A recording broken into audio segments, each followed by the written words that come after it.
de modismo. E esse modismo, ele traz malefícios inúmeros aos nossos pacientes.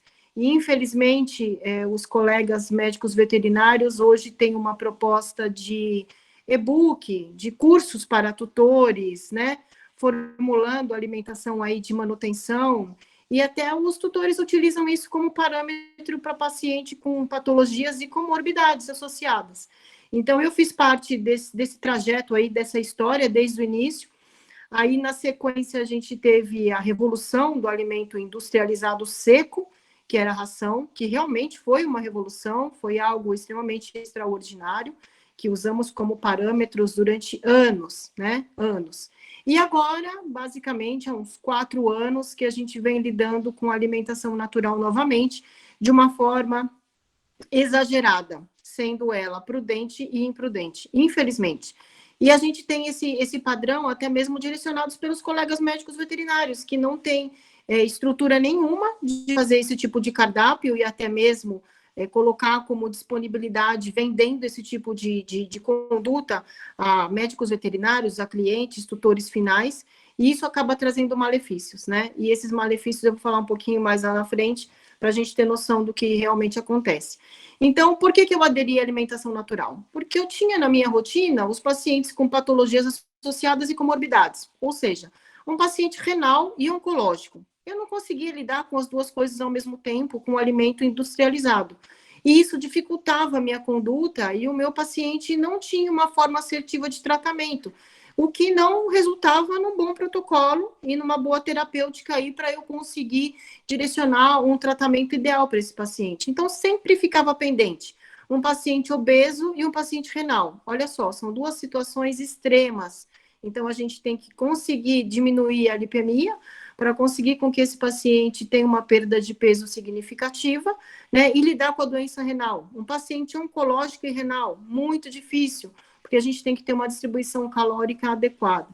Então, eu costumo utilizar um programa nutricional extremamente interessante, ele é muito completo, que é o Funcional PET, né? O doutor Luiz, a doutora Celina, a doutora Flávia, a doutora Silvia, são os pioneiros em alimentação natural. Eu conheço todos eles, trabalho com todas as linhas de cada um deles um pouquinho, abrangendo um pouco do conhecimento de cada um, naquilo que é pertinente à minha rotina, né? Aquilo que eu direcionei aos meus pacientes, e consigo um sucesso maravilhoso. Por quê? Porque a gente tem uma ingesta hídrica otimizada na questão de alimentação natural. Então, seja ela uma alimentação de manutenção ou uma alimentação personalizada terapêutica, o benefício em relação ao organismo é sensacional. Então, a gente consegue direcionar para várias patologias, várias comorbidades, uma única dieta ajustando suplementação, quantidade de gordura, distribuição calórica. E tanto o meu conhecimento, né, sendo abrangente de todos esses colegas que eu adquiri um pouco de cada um, que eu uso na minha rotina, como o programa, ele me favorece em 1000%. Sem o programa é difícil. Antigamente, a gente não tinha programa nutricional, então era feito de uma maneira manual. Levava dias e horas, né? Incluindo essa questão de ser super complicado calcular cada alimento e a distribuição calórica. Hoje a gente consegue formular uma dieta em questão de 1 horinha, para quem tem prática, né? Consegue fazer toda a distribuição, toda a necessidade, tudo de acordo. Então, eu costumo utilizar exames pré-cardápio. Então, pré-formulação, eu costumo fazer hemograma, função renal, função hepática.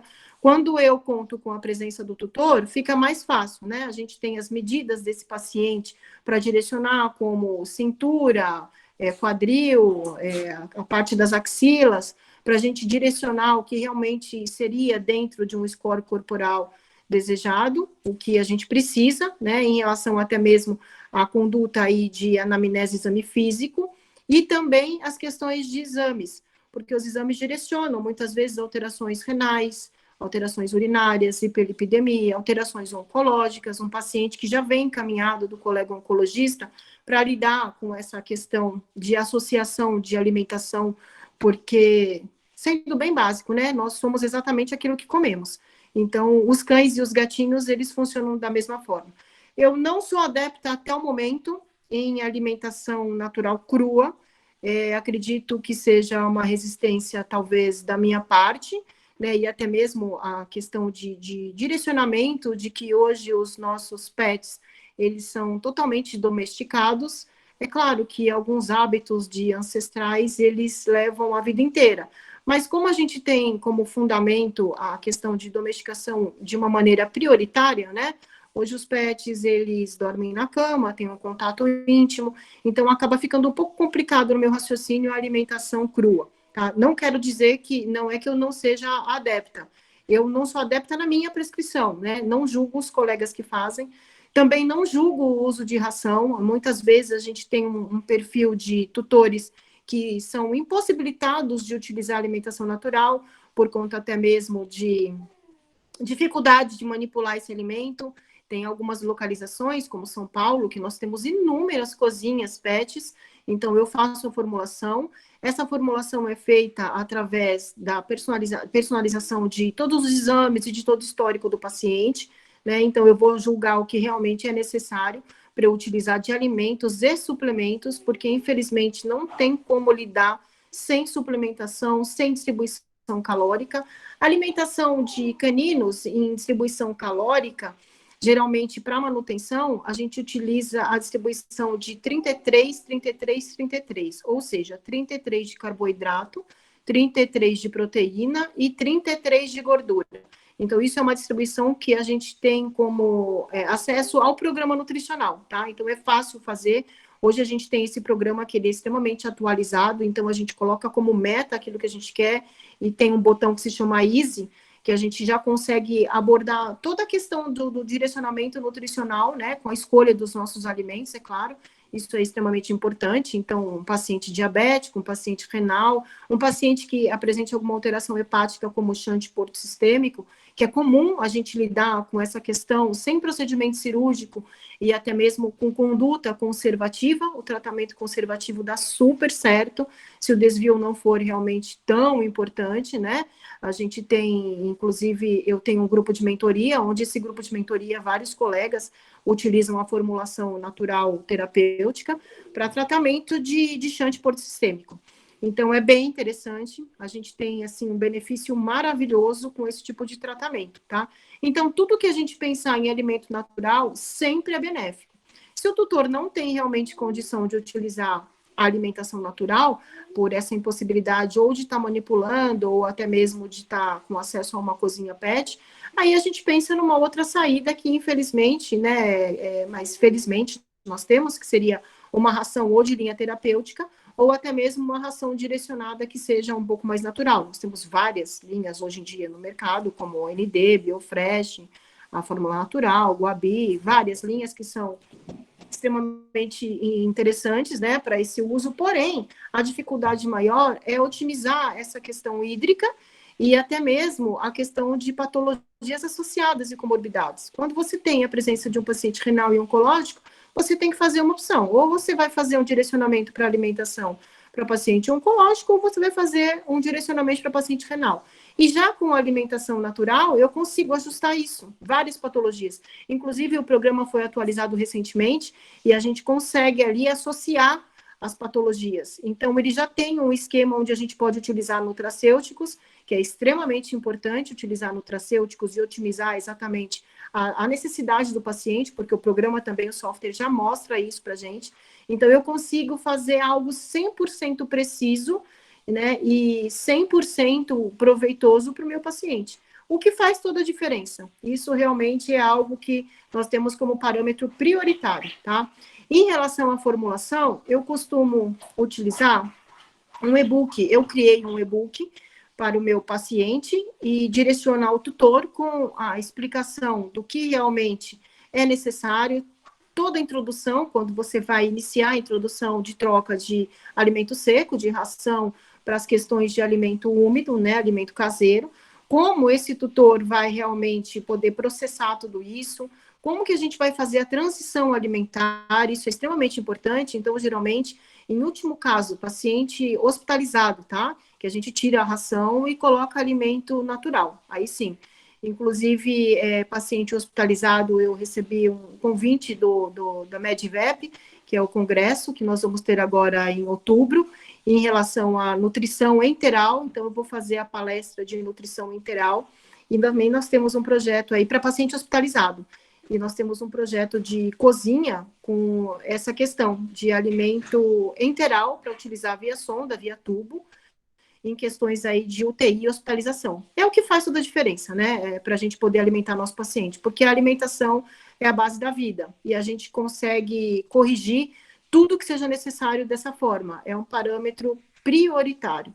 Então, a partir desse e-book, o tutor ele vai conseguir formular a dieta de acordo com a minha orientação, vai ficar tudo direitinho, tudo certinho, ele consegue fazer a distribuição necessária de todos os alimentos, por um exemplo, eu coloco abóbora, o paciente vai receber 100 gramas direcionado por dia, junto com arroz integral, junto com abobrinha, com aveia, farelo de trigo, os óleos que são necessários, eu escolho, é personalizado, eu vou escolher mediante a cada necessidade de cada paciente. Quando é uma dieta de manutenção, a gente usa algo mais básico, né? Nada que seja tão direcionado, mas importante ressaltar que com a distribuição calórica correta, tá? De acordo com a necessidade para a manutenção daquele paciente. Por que eu foco sempre essa questão? Porque, infelizmente, com essa questão de modismo, nós ficamos pendentes em relação a tudo isso. Então, os colegas disponibilizam e-books, vendem, né, na verdade, por um valor simbólico, o custo é baixo, mas eles vendem e-books para tutores e até mesmo para colegas médicos veterinários, e até para quem quer montar uma cozinha com aqueles e-books, o que é totalmente inadequado. Infelizmente, a gente sabe que isso, no final das contas, é prejuízo total para os nossos pacientes. E essa questão desse prejuízo dos nossos pacientes, o que vai acontecer? Quando o paciente ele vai chegar ao atendimento clínico, a gente vai perceber que esse paciente é um paciente que muitas vezes nem tem retorno.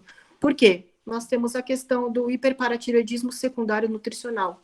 Infelizmente, é uma patologia silenciosa, a longo prazo, e que realmente acaba levando a vida do nosso paciente por fatores, assim, extremamente importantes na deficiência de cálcio, vitamina D3 e no aumento de fósforo.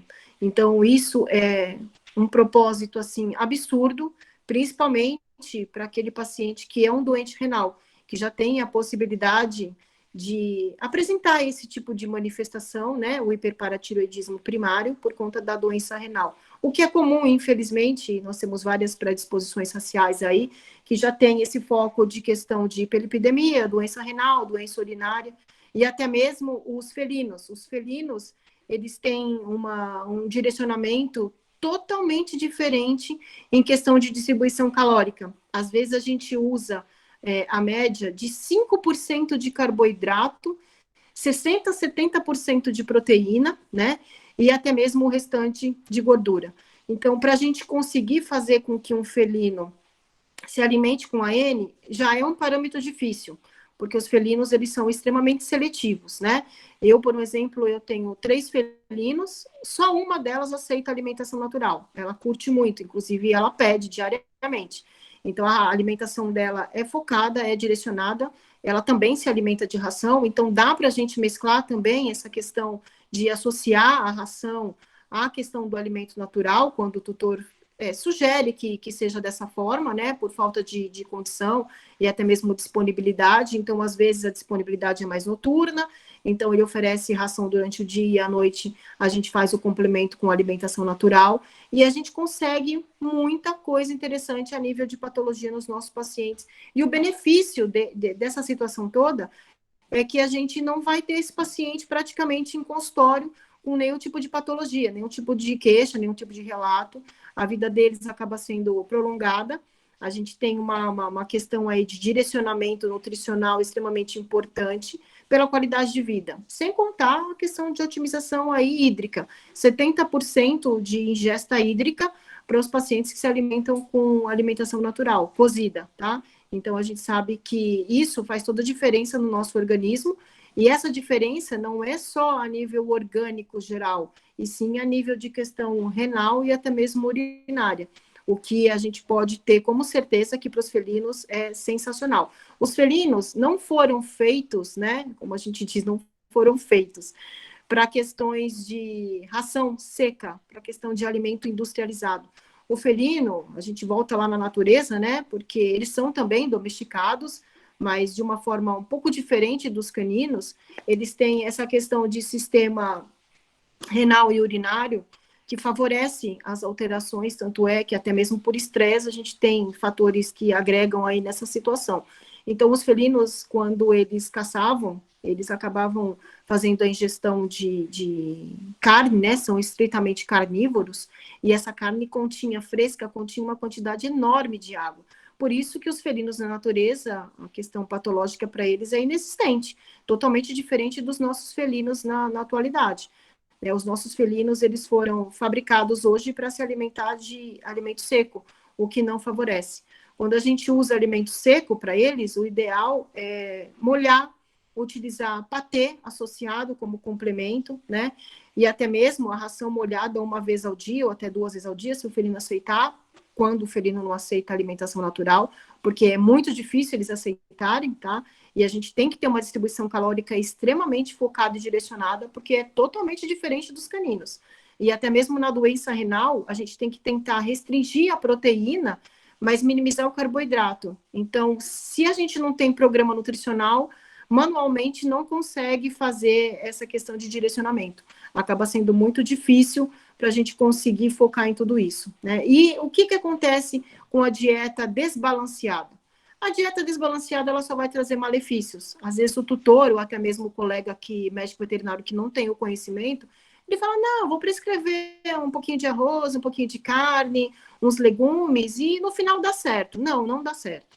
O paciente, além de desenvolver hiperparatiroidismo secundário nutricional, ele também vai desenvolver deficiência de cálcio, vitamina B12, vitamina D, de folato, ou seja, é uma desnutrição total. E essas questões, geralmente, elas só vão ser observadas a longo prazo. E a longo prazo, a gente não consegue reverter. Infelizmente, o paciente que chega com uma alteração, que a gente recebe em consultório, com alteração de mandíbula de borracha, né, que é uma alteração do hiperparatiroidismo secundário nutricional, é grave. Né, com osteopatias também, com fraturas espontâneas, aquele paciente que anda e promove uma fratura, às vezes o colega fala, nossa, mas isso é exagero. Não, não é exagero. Infelizmente, é a pura verdade. E os tutores acabam achando que qualquer cardápio, qualquer dieta é como ser humano, vai dar certo e que eles vão ser absolutamente saudáveis. E isso não é real, é uma realidade que passa longe de ser fato, né? Infelizmente, a gente sabe que isso acontece e acontece muito. Às vezes o colega até que recebe esse paciente em consultório não tem noção desses malefícios. Então, até ele chegar nesse raciocínio de que pode ser uma questão nutricional, demora. E com essa demora, a situação acaba ficando bem pior, tá? Então, é algo que a gente tem que ter responsabilidade, conduta, conhecimento na formulação de cardápios.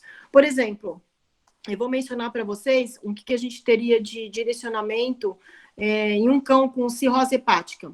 Um cão com cirrose hepática, a distribuição calórica seria 45 a 55% de carboidrato, de 13 a 15% de proteína e 30 a 35% de gordura. Aí o colega fala, nossa, mas não é muita gordura? Não é pouco carboidrato? Não é pouca proteína? Sim, é pouca proteína, mas a gente tem que restringir por conta de questões hepáticas, né? É a mesma coisa que a gente faz em uma dieta para um paciente com alterações de shunt sistêmico. A proteína dele acaba ficando tão baixa, que a gente tem que utilizar a fórmula equimolar. Essa fórmula equimolar, a gente também consegue direcionar através do programa nutricional. Para quem tem interesse em trabalhar com nutrição natural, eu super recomendo o programa, porque sem ele a gente não consegue formular de uma maneira adequada. Então, dessa maneira, a fórmula equimolar, o programa também já favorece a gente com as questões de indicação de nutracêuticos. Então, a gente pode ver o que vai estar faltando de aminoácido, o que a gente tem que repor. A gente tem uma medicação que é o Equimol, que é uma medicação já formulada. É bem legal também. A gente associa em dieta para paciente renal, paciente com alteração de shunt sistêmico, que a proteína acaba sendo muito baixa, né? Diferentemente das questões de proteína dos felinos, conforme eu mencionei anteriormente, em média aí 60%, 70% de proteína, o que leva a uma dieta extremamente proteica, né, para um paciente, para uma espécie que é estritamente carnívora. Então, a condição de carboidrato para os felinos é bem menor. A questão de responsabilidade do tutor, em relação a exames e até mesmo o e-book que eu costumo indicar, é uma regra minha, eu não faço dieta sem passar para o e-book. Por quê? O e-book é importante porque é uma criação minha, que tem todos os parâmetros aí de indicativo de como vai ser direcionado essa questão alimentar, e até mesmo ele é salvo em PDF.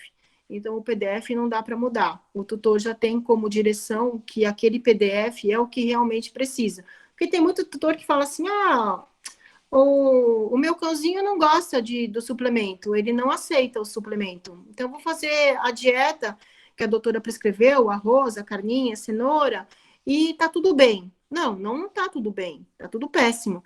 Porque se não tiver suplementação, a dieta que eu formulei, ela não vai resolver em nada. Ela vai ser maléfica em vez de ser benéfica. Então, a ideia não é essa. Então, tem muitos colegas, os meus tutores, o meu público é um público bem diferenciado.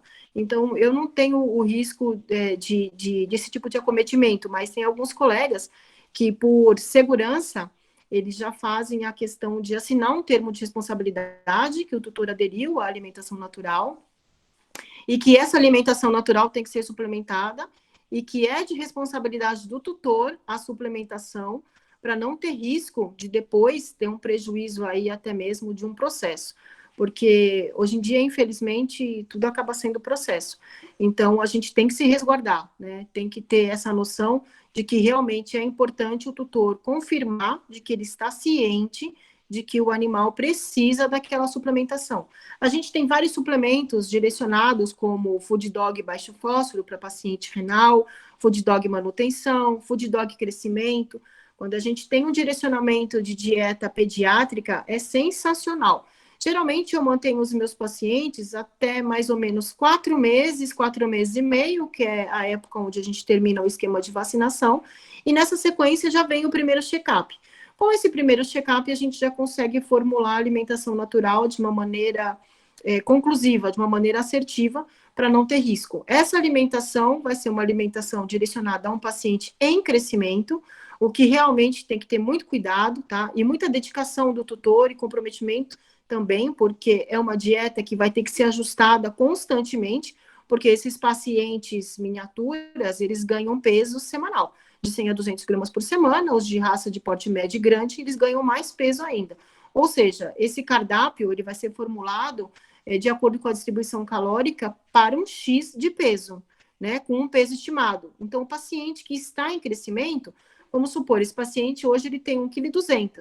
Eu vou formular essa dieta para um peso dele até 1,6 kg. Não dá para eu fazer com abrangência maior do que isso, porque ele apresenta 1,2 kg e eu vou formular a dieta 400 gramas a mais. Então, se ele ganhar 100 gramas por semana, a gente vai ter que mexer nessa dieta em breve, né?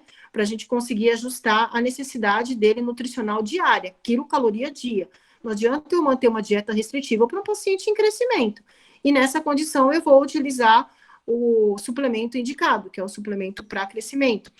Às vezes, a gente se depara com situações complexas, como o paciente de Spitz alemão, Schnauzer, que apresentam hiperlipidemia desde jovem, desde paciente pediátrico, com 5, 6 meses, e até mesmo alterações urinárias, como formações de cilindros, cristais e grânulos, e a gente tem que lidar com isso. Então, a gente tem que pensar que esse paciente está em crescimento e que a gente precisa conseguir reverter essa situação aí patológica. Então, o raciocínio é focado. A gente consegue unir o útil ao agradável. Dessa forma, é que eu aderi totalmente à alimentação natural. Porque eu não conseguia fazer com que os meus pacientes tivessem um benefício nutricional alimentar e direcionar para várias patologias. Era difícil. Então, eu conseguia ajustar um fator e desequilibrava outro fator. E isso acabava ficando de uma forma inapropriada. E o tutor dizia assim, nossa, mas espera aí, você corrigiu uma coisa e desbalanceou outra. Aí eu fico gastando dinheiro, porque eu fico trocando ração, eu fico misturando ração, por exemplo, uma urinária com uma hepática, e não funciona bem, aí o paciente é obeso, não dá certo. Então, o tutor acabava ficando desgostoso com essa situação, e ele falava, bom, eu não quero mais fazer dessa forma, não tem uma forma ajustável para a gente conseguir reverter essa situação? Por isso que eu aderi à alimentação natural. Né? Não que eu não prescreva ração, não é isso, vai depender do tutor, o perfil é individual, infelizmente. O nosso foco são os nossos pacientes, mas a gente depende da disponibilidade, tanto de tempo quanto financeira, do tutor. Apesar de que o custo-benefício é sensacional para a alimentação natural, né? Tudo bem que a gente pode dizer que tem um custo inicial com os exames. Alguns colegas, infelizmente, não fazem exames, então eles vão prescrever a alimentação de uma maneira aleatória, o que não é interessante, né? Mesmo que a gente não tenha uma frequência de exames, mas pelo menos, boneca, a parte inicial dos exames deve ser feita, para a gente conseguir estruturar um cardápio personalizado, uma formulação que seja realmente focada para aquele paciente. Porque, na verdade, é só benefício. A ideia é que o paciente ele apresente menos alterações, menos patologias, como uma medicina preventiva. A ideia é prevenir e não remediar. E com alimentação natural, muitas vezes, para pacientes com alterações patológicas de hiperlipidemia, com lama biliar, com alterações de vesícula biliar, a gente faz o quê? Faz a transição da ração para alimento natural. Essa transição ela vai ocorrer em praticamente 4 semanas, 5 semanas, dependendo aí da condição do paciente. Entra com a medicação alopata, associa os nutracêuticos e na sequência dessas 3, 4, 5 semanas, o paciente já vai apresentar uma melhora significativa. Aí a gente consegue a transição completa e até mesmo com acompanhamento, a retirada dos medicamentos alopatas. A gente mantém só com nutracêutico e alimentação natural. Eu vou dizer para vocês que eu sou muito suspeita, porque todos os meus cães se alimentam com AN, e até mesmo os meus gatinhos, infelizmente só uma gosta, as outras duas não gostam, mas eu tento direcionar ao máximo aos meus tutores e aos meus pacientes o que é benéfico para eles. Eu não quero receber o paciente toda hora com uma alteração aqui, uma alteração ali. Os pacientes, infelizmente, jovens, com alimentação seca, industrializada, eles apresentam alterações hepáticas, hiperlipidemia, alterações de cilindros, cristais e grânulos urinários, alterações pancreáticas. Quantos pacientes a gente não atende com 9 meses, 8 meses, com pancreatite, por conta do excesso de gordura, né? Porque a questão da alimentação seca, ela tem que ser palatável. Se ela não for palatável, quem vai querer? Não vai querer. Então, tem que ter uma quantidade de gordura relevante, uma quantidade de proteína relevante, para o cãozinho ou para o gatinho aceitar, senão, caso contrário, eles não aceitam. Então, a gente tem vários parâmetros para poder direcionar em questões de alimentação. A gente tem uma gama enorme de alimentos. Paciente diabético, a gente consegue controlar a insulina, colesterol, a glicemia, todos esses padrões com alimentação natural. É claro, não dispensa o uso dos medicamentos indicados, se o paciente realmente for diabético, o uso de insulina, né, e todo esse acompanhamento nutricional. Mas o sucesso é muito grande, a gente consegue controlar a glicemia, a gente tem vários suplementos, até mesmo como a zeolita, para as alterações intestinais, imunológicas. Zeolita é sensacional, então tem que usar, é claro, com cautela, com dosagem, né? Otimizar a questão hídrica para não ter questões aí de agravamento por conta de prisão de ventre, mas a gente tem uma gama deles de associações para a gente conseguir direcionar o que é melhor para o nosso paciente. E o sucesso é nítido, né? Eu consigo direcionar e quantificar isso na minha experiência profissional. Então, hoje eu não tenho mais aquela questão de que o tutor fala, nossa, mas tem que misturar 2 rações, aí você fica, nossa, tem que misturar 2 rações, como eu vou fazer isso, né? Não é algo que seja normal misturar 2 rações de linha terapêutica, mas você precisa abranger 2 parâmetros patológicos. E aí, como é que você faz? Então, a alimentação natural, ela favorece tudo isso. Ela tem como esse respaldo a questão de associações patológicas e comorbidades. E quando o profissional tem conhecimento na área, a gente consegue brincar bastante com a questão de alimentação natural. Então, a gente consegue parâmetros extremamente relevantes para a saúde e o bem-estar dos nossos pacientes, que é o nosso foco. A medicina preventiva, para prevenir as patologias, é a melhor saída, né? Isso eu falo de maneira generalizada, não só alimentar. Mas a alimentação é um padrão essencial. E até mesmo o pessoal tem sentido falta dessa questão de paciente em hospitalização, em UTI, para conseguir fazer via sonda, né, que seja tubo ou alimentação nasogástrica, tem sentido muita falta, por isso que eu acabei até sendo convidada para esse congresso, o MedVep, para a gente conseguir direcionar os colegas de como isso pode ser feito. E essa pessoa é uma pessoa que é uma empresária, ela está tentando também fazer isso com um direcionamento já pronto para a gente deixar em bolsas para poder vender essa alimentação para questões de UTIs e hospitais para esses pacientes hospitalizados. A gente tem, às vezes, um paciente que apresenta pancreatite com uma alteração ali de hemoparasitose. Então, você tem que caprichar no ferro, na B12 e até mesmo caprichar nas questões da pancreatite para você evitar as questões de hipoxemia, né, até mesmo de questões teciduais, de necrose por conta da pancreatite. Então, tudo isso você reverte com o alimento. Antigamente, a gente tinha como padrão o paciente em jejum de pelo menos 72 horas, né, alimentar com pancreatite. Hoje não, hoje a gente sabe que isso já não funciona mais e que a alimentação é uma prioridade e quanto ele se alimenta o antes, melhor seria, porque a gente tem uma questão aí de translocação bacteriana diminuída. A gente não deixa com que esse sistema gástrico, né, trato gastrointestinal, fique desprovido de alimento, até mesmo por conta de vômito e diarreia. Então, a gente faz esse alimento via sonda. E fazer um alimento via sonda enlatado não é a mesma coisa de que fazer um alimento natural via sonda, já líquido, né, proporcionado para aquela questão, para aquela patologia, para aquele paciente.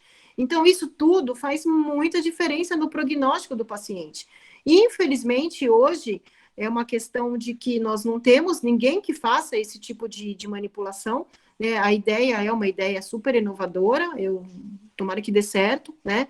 A gente acaba lidando com a questão da alimentação natural mesmo de uma forma mais caseira. Então, a gente faz o alimento natural, o médico veterinário responsável pela UTI, ele solicita, a gente providencia esse cardápio de uma forma imediata, e aí a gente faz de uma maneira primitiva, vamos dizer assim. Vai bater esse alimento no liquidificador, vai tentar a consistência sem mudar a distribuição calórica, para a gente não ter risco de desbalancear a questão da quilocaloria, a ingesta, que realmente o paciente precisa, né, nutricional diária, para não ficar pendente. E aí vai utilizar via sonda ou via tubo. Dá certo? Dá certo, né? Mas é trabalhoso. Nada que a gente possa utilizar uma bolsinha, né, como os humanos usam em hospitais, uma bolsinha já com alimento pronto, só que é muito diferente a questão nutricional focada aos humanos da questão nutricional focada aos pets, porque a gente precisa saber e ter noção de que cada patologia, cada espécie, cada faixa etária requer uma distribuição calórica e até mesmo uma necessidade de ingesta de quilocaloria diária. Então, a gente precisa ter isso em mente como foco, porque se não fizer isso, a alimentação não funciona. É melhor ficar com ração, né? Ajusta a quantidade hídrica, mas pelo menos você mantém a ração, porque ela está equilibrada, ela está balanceada. Vai fazer bem? Vai fazer mal? Mas pelo menos a gente tem a questão nutricional aí de acordo com a necessidade diária. Então, isso é extremamente importante, o profissional, o médico veterinário tem em mente. Não adianta fazer nada de que não seja realmente indicado e correto. Ah, vamos tentar dessa forma? Não, não vamos tentar dessa forma porque não vai dar certo. A gente precisa ter certeza da nossa conduta. Não dá para fazer teste, né, nessa questão nutricional, principalmente porque é um parâmetro que agrega na sobrevida do nosso paciente. Um paciente desnutrido, subnutrido, um paciente hospitalizado sem alimento adequado, ele não tem sucesso aí no prognóstico, até mesmo na questão aí de se recuperar da patologia que ele apresenta. O paciente bem alimentado, o paciente bem nutrido, com direcionamento de exatamente aquilo que ele precisa, é um paciente muito bem assistido. Tudo que você fizer, as chances de dar certo vai ser muito maior do que um paciente que não esteja recebendo esse tipo de atendimento. Então, eu acredito, tenho convicção, tenho certeza e afirmo que isso é essencial para a questão do tratamento dos nossos pets, dos nossos pacientes. Tá? Se não for focar dessa forma, é melhor não fazer, é melhor não direcionar. A alimentação natural ela tem que ser feita com conhecimento, com conduta, com responsabilidade, tanto da parte do médico veterinário, quanto da parte do tutor. Então, a gente poderia ficar aqui falando a respeito de alimento natural sobre horas e horas, porque tem muito para falar. Mas a base de tudo isso, a base da vida, é a nutrição. Porém, o que a gente precisa? De foco, de direcionamento, de conhecimento. Então, isso que, infelizmente, os colegas têm feito hoje em dia em questão de alimento natural vendido por e-book, né? No Instagram mesmo, a gente vê isso de uma maneira, assim, abrangente. Eu acho que, se você abre o Instagram, você vê uma proposta de pelo menos 5 colegas vendendo e-book de alimentação pronta e promovendo até mesmo o trabalho aos tutores, né? Essa época de situação que a gente está vivendo, um mundo de pandemia, muita gente acabou perdendo emprego e até mesmo muitos fatores relacionados às questões financeiras. Então, o pessoal se adere, né? Eu vou comprar esse e-book, vou começar a formular alimento para pet, vou começar a vender. E o pior, gente, é que isso pega, e pega muito. A gente vê por aí muitos colegas vendendo e muitos tutores comprando. Então, eu acredito que essa questão de direcionamento é uma prioridade. A gente não deve permitir isso. Eu realmente, toda vez que recebo um paciente no meu consultório com algum tipo de nutrição que seja inadequada, eu já aviso, já falo, já direciono, porque se você não fizer isso, você está sendo conivente ao erro do colega. E isso vai trazer o quê? Malefícios para os nossos pets, os nossos pacientes. E é o que a gente não quer. A gente estuda, a gente busca conhecimento para poder direcionar o que for melhor para eles. Então, o foco é sempre o nosso paciente. Então, a direção é realmente essa. Eu não sei se vocês já querem começar a fazer perguntas, se tem bastante perguntas, se não tem, se quer que eu continue. Doutora, temos algumas questões aqui, sim. Acho que posso colocar aí podemos explanando sobre, né? Acho que fica até mais fácil. Bom, obrigado por enquanto pela explanação. Eu fico muito satisfeito de ver alguém colocar aqui, porque nós temos estudantes aqui, profissionais, né? E alguém que está na linha de frente ali, né? Que está atendendo tutores, né? Os pacientes e seus tutores. Então, é importante a gente colocar essa experiência, né? Eu quero só fazer uma questão antes de eu colocar do pessoal aqui. Quando você faz a dieta e prescreve, né? O tutor ensina, explica. Você já faz com variações de fonte proteica ou você mantém a mesma fonte e vai variando por semana ou varia dentro de uma semana? Você tem algum padrão que você prefere fazer? Tenho. Eu faço da seguinte forma: eu dou 2, 3 opções ao tutor de formular 1, 2 ou 3 cardápios, tá? Isso é opcional. Então, o tutor, ele fala, não, eu quero formular 2 cardápios. Então, eu vou focar na questão aí de personalizar a dieta daquele paciente. Por exemplo, se for um paciente atópico, eu vou utilizar 2 fontes de proteína inédita. Se for um paciente renal, eu posso utilizar até a carne bovina e a carne de ave, sem problema nenhum. Mas o que muda é o que eu mencionei. Dentro do programa nutricional, quando você formula uma dieta de proteína de carne vermelha, de bovino, é diferente de você formular uma dieta de carne de frango. Então, quando você coloca isso no programa, é nítido. Para a gente que está acostumado a formular dieta, a gente percebe que a distribuição calórica, a nossa meta, vamos supor que seja 33, 33, 33. Eu vou perceber que a minha primeira dieta precisou de X de carboidrato de arroz integral, X de batata inglesa, e a minha segunda dieta, ela ficou diferente, tanto na questão de gordura, porque a questão da carne bovina, ela tem muito mais gordura do que a carne de frango, de ave, então a gente percebe que a distribuição entre os ingredientes e a quantidade em gramas muda totalmente. Então eu dou essa opção ao tutor, é ele que vai direcionar quantos cardápios eu vou fazer. Eu faço, geralmente eles não querem 1, geralmente querem 2. E isso vai fazer diferença no custo. Então, se for um cardápio X, um único cardápio, eu cobro X. Se forem 2, eu diminuo o valor, é claro, eu diminuo muito o valor, porque eu já vou estar com o paciente cadastrado, já tenho uma formulação de dieta ali em andamento, né? Então, para mim, fica muito mais fácil fazer a segunda e o terceiro cardápio. Então, essa é uma opção que eu dou para o tutor. E todos eles eu faço um e-book diferente. O que eu direciono como prioridade é o primeiro cardápio que foi escolhido, ele vai ser direcionado do começo ao final da transição. Essa transição, ela vai durar pelo menos 4 semanas. Então, nessas 4 semanas, a gente não inclui o segundo cardápio, só o primeiro. A partir do momento que foi feita toda essa transição alimentar, aí a gente mantém o primeiro cardápio uma semana, 15 dias, o segundo cardápio mais 15 dias, isso quem vai definir vai ser o tutor, né? Eu também sempre utilizo a questão aí de probiótico como ação imunomoduladora e questões intestinais. Eu uso muito kefir de leite.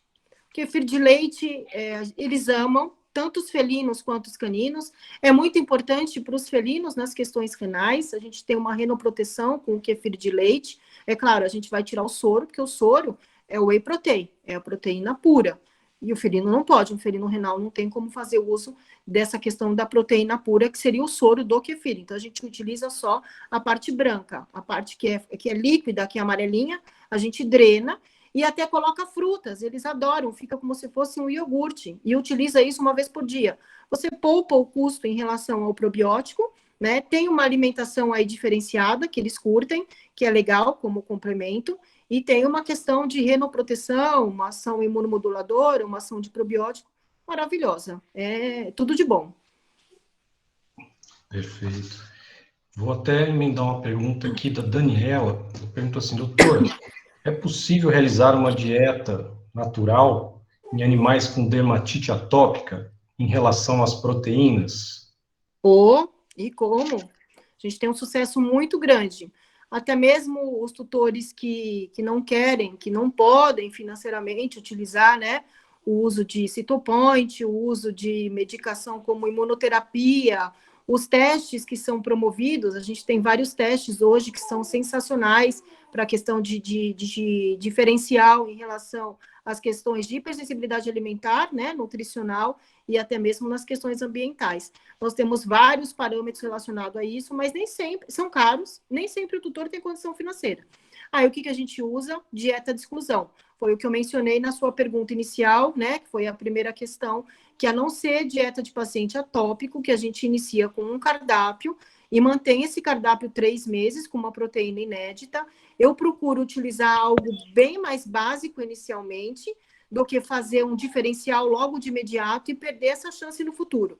Então, vamos supor, se o paciente é alérgico, teoricamente, o frango, o arroz, a cenoura, eles promovem muito sensibilidade de questão de atopia e sensibilidade alimentar. Então, eu procuro evitar alguns alimentos. A gente pode utilizar a carne bovina, a gente pode utilizar cordeiro, antes de chegar em peixe, em coelho, em rã. Então, a gente começa de uma maneira limitada, para não perder as opções no futuro, né? Para a gente falar assim, não, vamos começar pelo básico, para ver como é que esse paciente responde. Só que isso também é uma questão de muito comprometimento, porque se o tutor oferece petisco, aí acabou a nossa introdução. A nossa introdução com os petiscos morreu ali. Aí o tutor fala assim, mas não resolveu, doutora, a dieta. Não, não é que não resolveu. É que você introduziu algo que não podia. Então, a dieta é restrita, extremamente restrita. Procuro não utilizar o arroz também, porque o arroz é uma fonte bem alergênica, então procuro não utilizar arroz. Geralmente a gente faz com mandioquinha, com batata inglesa, com batata doce, eles adoram batata doce, então a gente mescla e dá super certo, muito certo mesmo. Então esse é um parâmetro que a gente tem que pensar sempre antes de fazer. Pensar no básico, né? É claro, não tão básico para a gente tentar diminuir essa questão de questões alergênicas, mas a gente tem que ir com prudência, selecionando a proteína indicada inicialmente. Perfeito. Tem uma questão da Luana que fala sobre a transição, é bem interessante. Ela fala, perguntando sobre uma possível transição da N posteriormente, quais seriam os principais alimentos para apresentar para um felino ainda na infância, no sentido de apresentar textura, cheiros, sabores diferentes? Quanto mais melhor, ou alguns exemplos específicos que já seriam suficientes? Quer dizer, eu acho que ela está dizendo, né, para evitar essa transição, se é possível adaptar isso na infância, e se é melhor, então, apresentar essa gama de possibilidades ou já começar a restringir, né? Não, a gente tem que apresentar as oportunidades e os alimentos diferenciais para os felinos desde cedo. Essa minha gatinha que se alimenta com a N é uma gatinha idosa. E ela teve, a gente nunca tentou assim especificamente para ela, mas eles sempre comeram ração, as 3. Mas ela começou a demonstrar interesse pelo alimento dos cães. Então, o que eu fiz? eu utilizei basicamente os alimentos dos cães para ela. Ela tem já 14 anos e é uma gatinha forte que ama a N, ela pede a N. E ela tem essa saúde também por conta disso. Já faz uns 4 anos que ela se alimenta com a ração e a N, eu deixo a ração disponível, e mais a alimentação natural que eu ofereço, ela come, eu já tiro para não ter risco, né, de azedar esse alimento, que isso também é uma questão de prioridade. Então, ela se alimenta com, claro, a mesma base de alimento dos cães, porém uma distribuição calórica totalmente diferente. O carboidrato é mínimo e a proteína dela é bem elevada, porque ela é uma gatinha sadia. Então, ela não tem nenhuma patologia, por incrível que pareça, com a idade que tem, ela é extremamente sadia. Então, o máximo que você puder apresentar de alimentação, até mesmo o kefir, as frutinhas, tá? Tem uns patezinhos que eu tenho como receita que eu não consigo te falar de cabeça, mas, de repente, eu posso passar para vocês passarem para o pessoal aí que pode fazer, que é um patê de complemento. Então, não tem nada que seja uma distribuição calórica exata, tá? Tem uma formulaçãozinha básica, mas é algo que você pode deixar como direcionamento para complementar a ração. E ele tem bastante quantidade de alimentos, como folhas, as carnes, brócolis, os legumes, que eles gostam bastante. E isso você vai apresentar de uma maneira bem triturada, porque é o que o felino gosta, para não ter que pegar pedacinhos de brócolis, pedacinhos de abóbora. Então, você vai triturar tudo isso no mix, vai deixar de uma maneira bem, bem pastosinha, como se fosse realmente um patê, e eles já começam a aprender desde aí, né? Aí, a partir desse aprendizado, você pode introduzir a alimentação natural lentamente, para perceber se o seu felino aceita ou não, porque eles são extremamente seletivos, nem todos, infelizmente, nem todos aceitam. Seria uma maravilha se aceitassem, tá? Mas o ideal é que você faça isso de uma forma gradativa. Então, todos os dias você pode apresentar para ele o patê, numa quantidade aí de variação de 20% da dieta dele diária, ou seja, 80% ração e 20% patê, para ele iniciar tanto com a questão hídrica de otimização, que vai ser muito satisfatório, muito bom para a saúde dele, e até mesmo para ele se habituar no que ele pode comer e no que o paladar dele vai ser estimulado para isso. É bem interessante. Aí depois só me diz como é que eu posso passar para vocês a formulaçãozinha, que aí vocês disponibilizam em algum grupo, alguma coisa assim. Perfeito. Isso, depois eu converso e pego com você e repasso. Sim. Ok. Ótimo. E, doutora, eu vou juntar duas questões aqui, uma do Daniel e uma da Amanda. O Daniel perguntou a sua opinião a respeito da alimentação cetogênica para cães, quando ela é recomendada, a sua opinião e se no caso for utilizar, quando é recomendada. E a Amanda perguntou algo que você já tinha comentado inicialmente, mas se quiser reforçar, que é a sua opinião sobre a alimentação natural crua, então é a cetogênica e a crua. A questão da cetogênica, geralmente eu direciono pelo próprio programa nutricional em questões muito focadas ao paciente que necessita dessa dieta.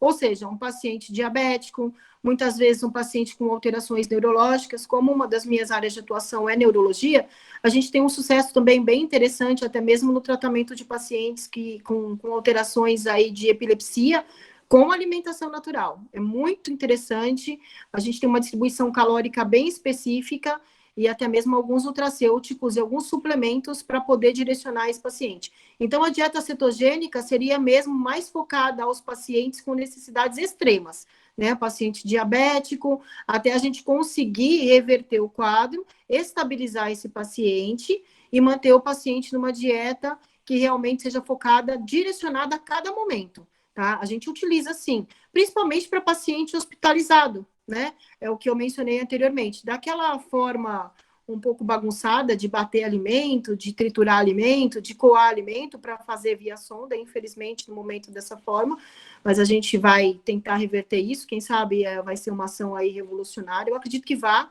porque é muito importante essa questão de direcionamento nutricional, principalmente em ambiente hospitalar, e é necessária, né? Então, é bem interessante. Quanto à alimentação natural crua, é o que eu falei no início. Eu tenho uma certa resistência porque eu acho um tanto quanto complicado a gente utilizar determinados alimentos, até mesmo pela profilaxia, tá? Porque precisa ser o alimento processado, congelado de uma forma correta. Eu nem sei dizer para vocês exatamente qual seria o direcionamento de congelamento para cada alimento. A gente tem até alguns estabelecimentos que vendem já esses alimentos que passaram por esse processo profilático de congelamento para ser utilizado para não ter risco, né, de questões aí de parasitas, protozoários e bactérias para os nossos pets. Mas é algo que, por enquanto, não faz parte da minha rotina de prescrição.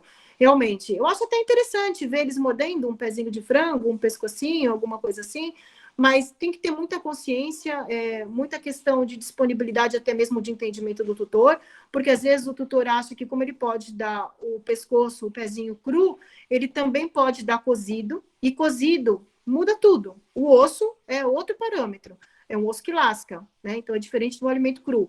Então, eu acredito que talvez nem todos os tutores também tenham essa questão de focar na limpeza depois que esses cães, esses gatos acabam comendo esse alimento cru, que acaba ficando um pouco sujinho. Alimentação natural, já alguns tutores reclamam que a boca fica, né? Tem que limpar a boquinha, não é que nem ração que a boca fica limpa. Então, às vezes, eles até vão esfregar no tapete, no sofá, para limpar a boca, isso é bem interessante, faz parte, mas, infelizmente, não é todo mundo também que é adepto a isso. Suja pelo, e acaba sendo mais complicado. Não digo da questão só focada nutricional, mesmo porque a gente tem, eu não sei dizer, tá, gente, porque não é a minha área de atuação, da questão da alimentação crua, mas tem suplementação também para fazer. Não é simplesmente pegar fígado bovino, fígado de ave, misturar com um pedacinho de frango, ou até mesmo de outra proteína crua e deixar aleatório. Não, eu vejo bastante os colegas misturarem vegetais, carboidratos, o óleo de peixe, que é extremamente importante, o óleo de borragem, a zeolita. Muitas vezes eles utilizam também os suplementos como o Food Dog. Então, tudo isso requer um conhecimento que realmente eu não disponho. Não posso dizer para vocês o que seria de direcionamento. Simplesmente, nesse momento, pode ser que eu mude lá na frente, mas nesse momento não sou adepta. Eu acho que o alimento cozido é uma fonte bem interessante, a gente consegue suprir muito as necessidades e o bem-estar e a saúde dos nossos pets. Doutora, vou aproveitar uma questão, que a senhora atua também com a neuro, né? E o cão, ele é até um modelo experimental em relação ao Alzheimer, né? E nos seres humanos, pelo menos alguns pesquisadores, como tem aquele livro tratando o Alzheimer, algumas coisas novas que apareceram, né, que são de pesquisadores ao longo de décadas, utilizar a cetogênica para esses distúrbios cognitivos do Alzheimer. E o cão, com essa longevidade, é uma espécie que tem demonstrado esses distúrbios cognitivos, ele tem aparecido na clínica, né? E a senhora teve alguma experiência, ou mesmo na mentoria com o pessoal, se tem aparecido e se vocês têm utilizado a dieta cetogênica com algum resultado? Então, na verdade, como eu utilizo o programa, eu não utilizo focado diretamente numa dieta cetogênica. O que eu utilizo que eu vou falar para vocês? Olha, como é o mesmo padrão. Nós temos como distribuição calórica, pelo próprio software, a disfunção cognitiva, ou seja, 25 a 30% de carboidrato, 30 a 35% de proteína e 35 a 40% de gordura. No padrão de epilepsia, é exatamente o mesmo. Então, quando a gente fala em dieta cetogênica, depende muito do foco, daquilo que você vai ter como distribuição. Então, como eu tenho acesso ao programa nutricional, eu já faço essa distribuição focada em alimentos que justifiquem esse uso e até mesmo nessa distribuição calórica que eu mencionei. Então, isso muda tudo, né? E até mesmo a suplementação. A gente faz suplementação para diminuir a disfunção cognitiva e até mesmo as crises epiléticas com a própria questão alimentar. Foi o que eu tinha mencionado anteriormente. E a gente tem um sucesso bem interessante. A gente tem uma ração neurológica, né? Se eu não me engano, acho que é da Proplan, é a Neurologic. A gente costuma utilizar também bastante para quem não tem condição de fazer alimentação natural, né, que seria o ideal, mas nem todo tutor ele tem essa condição, ou às vezes ele tem a condição e ele não quer fazer. Ele é relutante, resistente e não quer fazer. Então a gente tem que respeitar. Não adianta a gente impor uma situação em que não vai funcionar. Então a gente tem que dar essa opção ao tutor, né? Ou seja, a nossa obrigação é explicar todas as possibilidades possíveis e deixar com que ele decida o que realmente é melhor para ele, para a família e para o seu pet. Então, eu uso essa distribuição calórica direto já no programa com o meu raciocínio, o meu conhecimento em direção às questões aí de escolha de alimento. E funciona. Funciona muito bem. Eu sou muito suspeita, né, para falar, porque eu gosto muito, então eu vejo o benefício. Esse meu benefício, olha, só para contar para vocês, a minha menina mais idosa, ela tem 17 anos agora, fazendo em junho. Ela é um paciente renal, oncológico, ela tem um tumor no palato bem considerável, né? Inclusive em questão de narina, e ela se alimenta com a N há praticamente 5 anos. Hoje ela já não se alimenta mais sozinha. Então, o que eu faço? A alimentação que seria para uso interal, batidinha, de bolsinha, eu faço para ela e ela aceita na seringuinha. Então, ela se alimenta 3 vezes ao dia, com alimentação natural, feita para ela, e ela tem 17 anos muito bem vividos e ela está ótima. A idade chegou, mas caso contrário, ela está. Se você avaliar as questões de hematológicas, bioquímicas, imagem ultrassonográfica, não diz que é um paciente de 17 anos, jamais. E é um paciente oncológico. Então, por aí dá para a gente ver o quão benéfico é a alimentação natural, desde que seja feita de uma maneira prudente, com o conhecimento necessário. Caso contrário, melhor ficar na ração seca mesmo, industrializada, que o paciente vai ter mais benefício. Perfeito. Doutora, mais algumas questões aqui. Eu acho que tem uma bem interessante. Já que nós estamos até, a senhora está discutindo até dessa questão do tratamento individual, da personalização da dieta, porque senão realmente vai para a ração. E como os pacientes aparecem com variedade de doenças, né? Às vezes tem o cão saudável, que é para N, mas tem o cão, o gato ali que o tutor quer passar para N por ter uma doença específica, né? E, então, a Rayane perguntou o seguinte: quais exames você solicitaria ao tutor na hora de montar essa alimentação, na hora de fazer o papel nutricional, né? Eu vou só complementar essa pergunta dela, porque eu sei que isso é muito individual, obviamente, né? Se é que existe um pacote mínimo para você, pensando num cão saudável, existe esse pacote mínimo de exames que você solicita na sua rotina.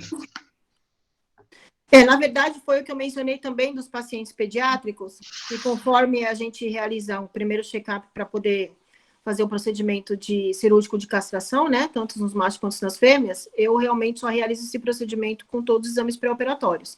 Ou seja, todos que eu digo são exames de triagem, né? Então, muitas vezes a gente fala, bom, esse paciente é super saudável, a clínica dele é ótima, ele recebeu todas as vacinas, foi vermifugado devidamente, tudo de acordo. Mas a gente tem algumas raças que têm predisposições, né? Como o Schnauzer, como os Spitz, até mesmo os Shih Tzus, de questões de hiperlipidemia, de questões renais e urinárias. Então, às vezes você fala, esse paciente está 100%. Quando você vai averiguar um exame de urina, o paciente apresenta formações aí de estruvita, de oxalato de cálcio. Eu tenho uma pacientezinha, até mesmo no grupo de mentoria, que é uma paciente de 4 meses, ela foi diagnosticada com oxalato de cálcio, e agora a gente vem lutando com ela, tem 8 meses, com uma questão hepática muito importante, né? A gente ainda não conseguiu um diagnóstico diferencial, mas pressupõe-se que ela tem uma patologia como o shunt porto-sistêmico. De qualquer forma, é o que eu vou mencionar. Às vezes a gente não conta com isso. E aí você fala assim, bom, como é que eu vou prescrever uma dieta de manutenção para esse paciente que tem essa alteração urinária, que eu não contava com isso, é um paciente saudável? É porque isso é algo silencioso, você não vai perceber inicialmente. Só com o decorrer do período aí, conforme vai passando a idade, as manifestações clínicas, elas vêm surgindo. Então, de qualquer forma, como triagem, eu solicito, geralmente, hemograma, função renal e hepática completa, né? Quando a gente fala hepática completa, é TGO, TGP, fosfatase, as bilirrubinas totais e as frações, proteína total, frações, albumina, todos os parâmetros, pelo menos, básicos, principalmente albumina. Muitas vezes a gente tem um paciente que apresenta hipoalbuminemia e você nem conta com isso. Ele está lindo, ótimo, maravilhoso e tem esse tipo de manifestação. Né? A questão renal não é renal simples, ureia e creatinina. É ureia, creatinina e exame de urinálise. A urinálise é extremamente importante. Muitos colegas nem lembram que existe urinálise. Isso foge total do parâmetro. E é uma questão extremamente importante para a gente formular dieta. pH de urina, densidade, formação de sedimento... E o ultrassom, se a gente conseguir, porque o ultrassom, ele mostra muitas vezes um parâmetro de vesícula biliar alterada, que você também não tem manifestação clínica, inicialmente. Então, muitas vezes a gente tem paciente com lama biliar densa, jovem, por conta de consumo de alimentação seca, né, ração, por conta da quantidade de gordura, e aí, quando você se depara com uma situação dessa, você vai contar isso para o doutor e vai falar, nossa, doutor, mas meu cozinho é super saudável, não tinha nada. Então, mas infelizmente a gente não criou essa situação vem e a gente tem que saber lidar com ela. Então, as patologias associadas são comuns. É muito difícil você fazer uma dieta de manutenção. Hoje é muito difícil, principalmente daquele paciente que já vem se alimentando desde jovem ou desde sempre com alimentação seca industrializada. É raro você não julgar nada que seja inadequado nos exames. É muito raro. Sempre algum parâmetro você vai encontrar. Isso é, infelizmente, né? Agora, se você mantém a N, depois de 3, 4 meses, quando você vai averiguar, pelo menos um exame de urina, né, os exames básicos, você vai perceber que o paciente não tem mais nenhum tipo de alteração. Ele está super bem, está ótimo, lindo, maravilhoso, e você fala, nossa, mas que diferença. Eu até tive uma paciente que era uma paciente minha de Campinas, infelizmente ela já veio a óbito por outras questões, mas era uma paciente que apresentava hiperlipidemia, alterações renais, alterações urinárias, e a tutora, durante muito tempo, resistiu à alimentação natural. Aí chegou um certo momento que eu falei para ela, olha, se você realmente não trocar, não tem mais o que fazer, você não pode me cobrar mais nada, porque já vem praticamente há 2, 3 anos que eu venho sugerindo, e eu vejo que ela está piorando, a paciente está piorando, nem com medicação a gente não consegue reverter o quadro. Aí ela aderiu. Quando ela aderiu, ela falou, nossa, por que eu não aderi antes? Por que eu fui tão resistente? E ela curtia fazer o alimento da cachorrinha, sabe? Era muito legal ver ela fazendo. Então, ela mandava vídeo manipulando, depois ela comendo. E foi, assim, a melhor fase. A gente conseguiu diminuir todas as taxas e fazer com que ela entrasse na normalidade total metabólica de todos os parâmetros que ela tinha, que eram fora daquilo que a gente pretendia. Foi sensacional. E como ela, eu posso relatar inúmeros. Posso passar a noite aqui relatando a nível de questão de alimentação natural. Na verdade, eu não estou querendo vender nenhum peixe, eu só estou instituindo aquilo que realmente é verídico, né? O benefício é nítido. Então, a gente que tem esse conhecimento e essa rotina pode afirmar 100% do que realmente acontece.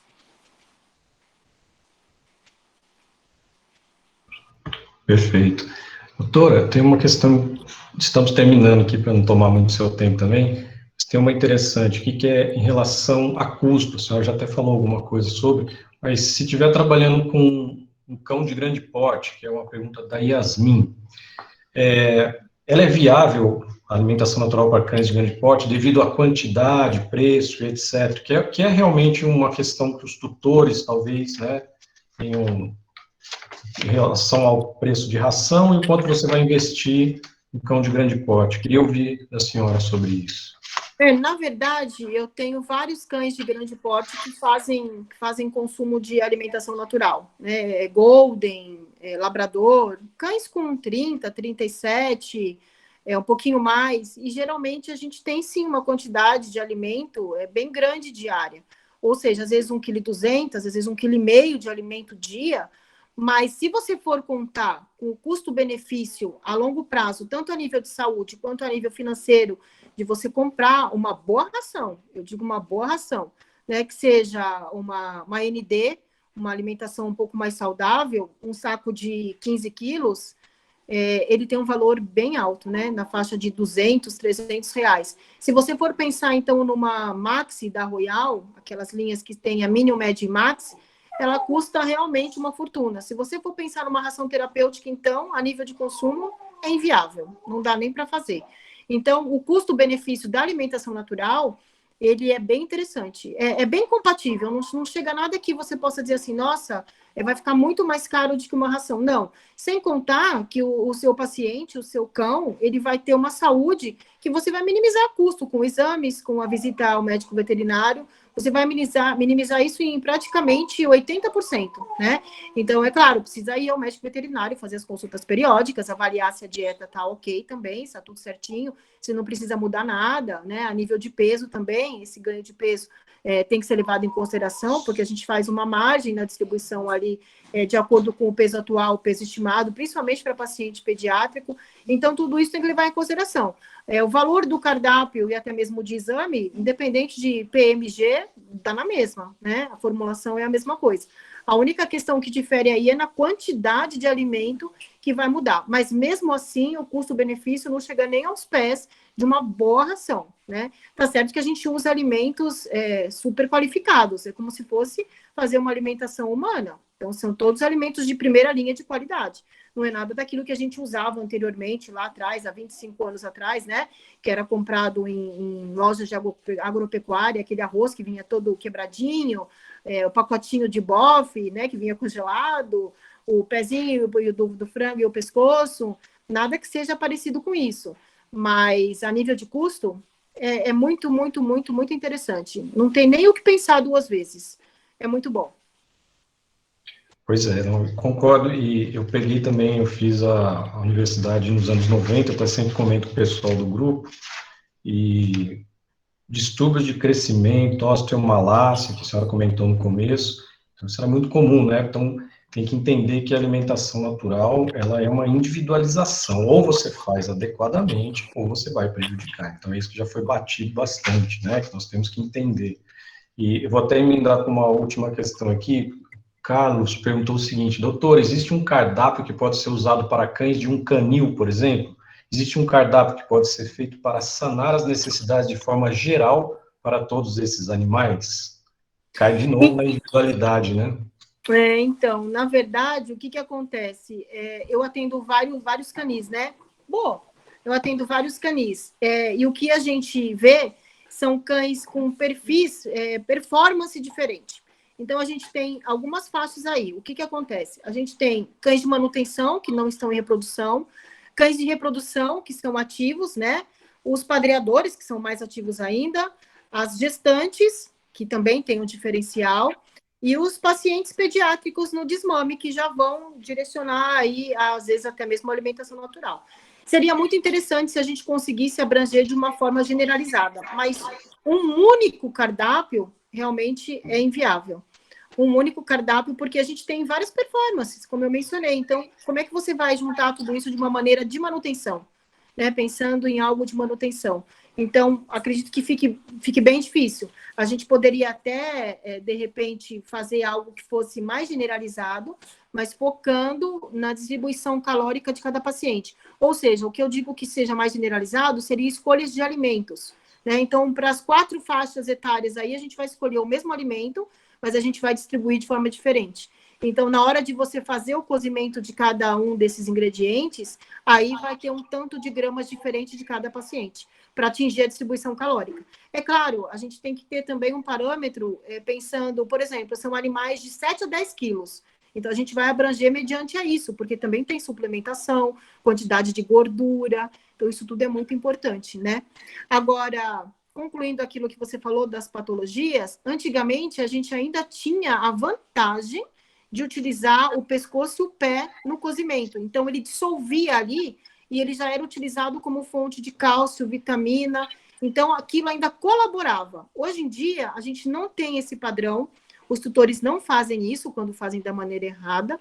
E, infelizmente, alguns até colocam tempero. Alho, cebola, caldinho de carne. Acontece. E a gente fala, nossa, mas é real. Isso é muito nítido na nossa realidade. Aí o pessoal fala assim, mas se eu posso comer, eles são bem parecidos, por que eles também não podem? Não, eles não podem. Tempero a gente usa salsinha, usa orégano, usa coentro, cúrcuma, é bem legal, né? Tem ação anti-inflamatória, nossa, é muito benéfico. Sal a gente usa geralmente sal rosa do Himalaia, mas é uma proporção mínima das mínimas das mínimas, que isso eu consigo calcular no programa. Então fica direcionado, entendeu? Fica de uma maneira bem personalizada para a gente não ter risco de errar. E dessa forma, o benefício é maravilhoso. Então, basicamente é isso. Joia. Doutor, para finalizar, como as pessoas que procuram os grupos como o nosso, que a intenção é começar a levantar, né, as questões, olha, existem essas possibilidades, existe alimentação natural, né? Então não é defender bandeira para um lado ou para o outro, tem que ter bom senso, como a senhora bem explanou, né? Olha, de repente eu tenho que utilizar a ração, de repente para esse eu posso entrar com alimentação natural e assim por diante, né? E todos que procuram essas informações, e eu estou dentro da universidade, eu sinto que tem a deficiência de formação, né? Existe ainda, talvez a zootecnia estuda mais a nutrição, né? Mas dentro da medicina veterinária nós sabemos que nós temos deficiências, né? Não existem disciplinas, né? A gente não debate o assunto. E quando as pessoas procuram, elas querem um caminho. A senhora poderia falar onde buscar? Já escutei das pessoas que a senhora falou no começo, do Luiz Fernando, do Funcional Pet, né, da Silvia, né? Mas para Isso. deixar marcado para esse pessoal que, olha, então eu quero aprender a fazer como a senhora faz. Onde eu vou, o que eu busco? Então, tem que buscar. O Luiz Fernando, ele ministra vários cursos no IBRA, outros também. É melhor seguir pelas redes sociais, porque aí pela rede social você consegue direcionar que tipo de curso que ele vai ministrar, porque ele tem uma parte assim muito de agregar também a questão da bioquímica, né? É bem pesado, é bem forte mesmo. Então você tem que ter um raciocínio e focar naquilo. O Luiz Fernando é junto com a Celina, né? Geralmente eles fazem parceria. E a Silvia, do Cachorro Verde, no site do Cachorro Verde, também acho que tem as instruções de curso lá. E a doutora Flávia também, que a doutora Flávia, ela tem um conhecimento, assim, sensacional. Inclusive, a gente tem vários grupos que ela faz parte. Eu acho que quem cuida das questões de cursos, acho que é a Melanie. Melanie, acho que o nome dela é Melanie, se eu não me engano. Eu até posso passar o contato dela também, da Melanie, para vocês, para ter um direcionamento de onde buscar. Mas são essas as pessoas que realmente, não sendo uma pós-graduação, são essas as pessoas que vão dar foco em questão da alimentação natural. Ah, mas eu quero fazer só um. É pouco. A gente tem que fazer de canino, de felino, fazer do Luiz Fernando, fazer da Celina, fazer da Flávia, da Silvia, porque cada um vai abranger de uma forma. E a gente sempre vai conseguir absorver aquilo que a gente acredita que seja viável na nossa rotina e interessante para o nosso paciente. E com isso você vai agregando. Ah, mas eu já fiz esse curso, ele vai ministrar outro. Será que eu faço? Faz. Tudo que você puder fazer, que realmente você queira focar, como a questão da alimentação natural, faça. Porque é sempre muito importante. Sempre importante a gente estar ouvindo novas atualizações, até mesmo o programa de software do Funcional Pet, a gente tem atualização constante. Eles estão atualizando sempre. Então, atualiza a tabela de nutracêutico, atualiza a meta de distribuição calórica. A proposta é manter esse programa online. Ainda não está.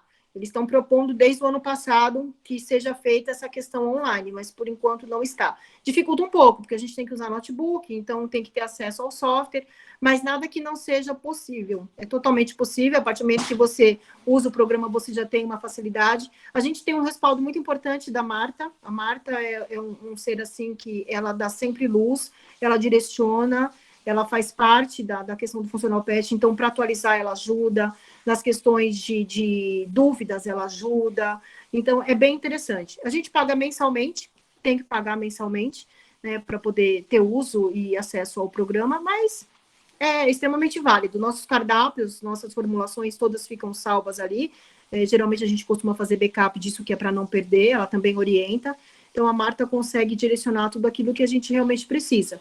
Mas isso é simples, se vocês forem pedindo, eu vou direcionando, porque eu acredito que quanto mais profissionais qualificados, melhor para nosso foco, que são os nossos pets, os nossos pacientes. Esse é o direcionamento, é o que a gente precisa, né, para poder fazer isso com discernimento, com respaldo, e ter certeza que realmente é isso que a gente precisa. Alguém colocou, acho, a Melanie. Isso. É ela mesma. Ela mesma Legal. que trabalha com a Flávia. Ela que faz toda a questão aí Perfeito. de agenciamento. E hoje em dia a gente até tem a oportunidade de fazer. Os meus foram todos presenciais. Eu fiz alguns que não são presenciais agora nos últimos tempos, mas a maioria, todos eles foram tipo quinta, sexta, sábado, domingo, todos presenciais. E hoje ainda tem a oportunidade de fazer online, né? Tem que focar. Não pode. Opa, acho que minha bateria está acabando. Não pode deixar aleatório, né? Porque online a gente acaba não prestando atenção, acaba conversa com um aqui, outro ali. Então tem que focar para poder absorver tudo aquilo que está gastando e pagando e fazer o melhor. Perfeito. Doutora, eu quero agradecer demais pelo seu tempo, que eu sei que é precioso, mas tenho certeza que nos ajudou, nos dá um horizonte para todo o pessoal que está assistindo. Nós temos aqui, não é só interno, o pessoal interno que está assistindo, né? Temos pessoal de todas as regiões aqui, e depois vamos disponibilizar também. E é importante o trabalho que a senhora tem desenvolvido nas várias frentes aí em São Paulo, né? Conte conosco com o que for necessário, com as divulgações, tá bom? Muito obrigado. Eu que agradeço pelo convite, espero ter colaborado com um pouquinho do meu direcionamento aí, compartilhado um pouco da minha experiência, e que vocês tenham absorvido bastante daquilo que a gente conversou, principalmente de uma maneira básica, né? Porque o que eu mencionei é simplesmente o básico. A gente tem muito, muito, muito para fazer e para poder justificar o uso de alimentação natural de uma maneira prudente e relevante. Com certeza. Obrigado, então, boa noite, pessoal, que ficou aí com a gente.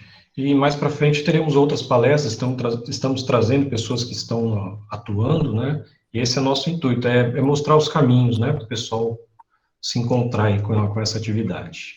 Então, obrigado, até mais, gente. Eu que agradeço. Boa noite. Boa noite, tchau, tchau.